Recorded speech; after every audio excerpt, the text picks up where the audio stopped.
میرے دوستو عزیزو، اس زمانے میں یہ حیوانیت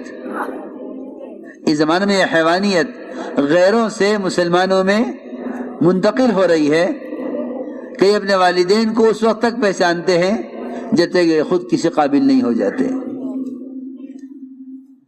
جب یہ خود کسی قابل ہو جاتے ہیں تو والدین کو بھلا دیتے ہیں۔ یہ جانور پنا ہے، کیونکہ دنیا میں کوئی جانور ایسا نہیں ہے کہ جس کو چرنا آ جائے، چگنا آ جائے، اڑنا آ جائے، پھاڑ کھانا آ جائے، پھر وہ والدین کو پہچانتا کہ والدین کون تھے۔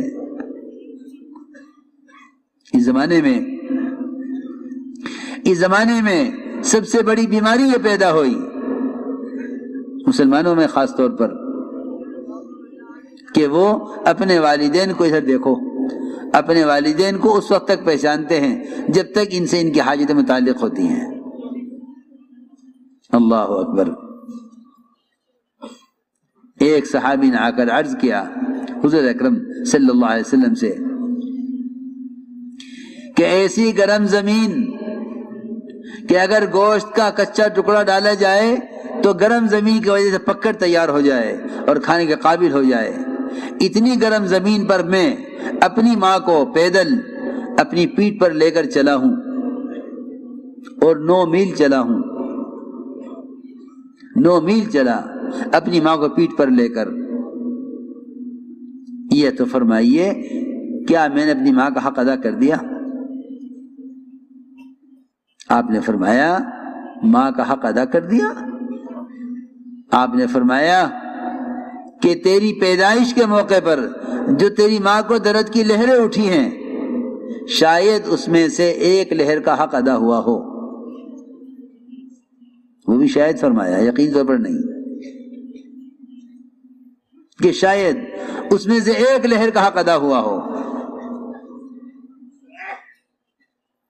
تو میرے دوستو عزیزو، یہ اس زمانے کی حیوانیت ہے، اپنے والدین کا مقام نہ پہچاننا، اپنے والدین کا اکرام نہ کرنا اور والدین کی خدمت نہ کرنا، یہ حیوانیت ہے۔ اس لیے کوئی جانور ایسا نہیں ہے جو جانور بڑا ہو جائے، چرنے لگے، چگنے لگے، اڑنے لگے، پھر وہ پہچانتا اپنے والدین کو، ایسا کوئی نہیں ملے گا۔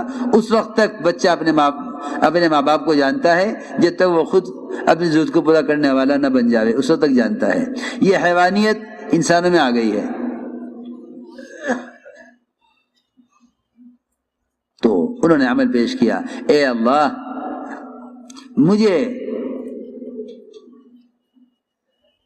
جنگل سے واپسی میں دیر ہوئی،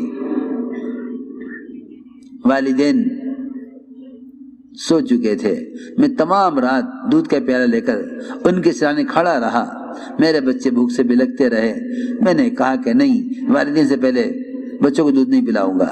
جب وہ سو کر اٹھے ان کو دودھ پیش کیا، اے اللہ اگر میں نے یہ عمل تیری رضا کے لیے کیا ہے تو یہ چٹان ہٹا دے۔ یہ تو میرے دوستو عزیزو معاملات کی لائن کا ایک عمل ہے۔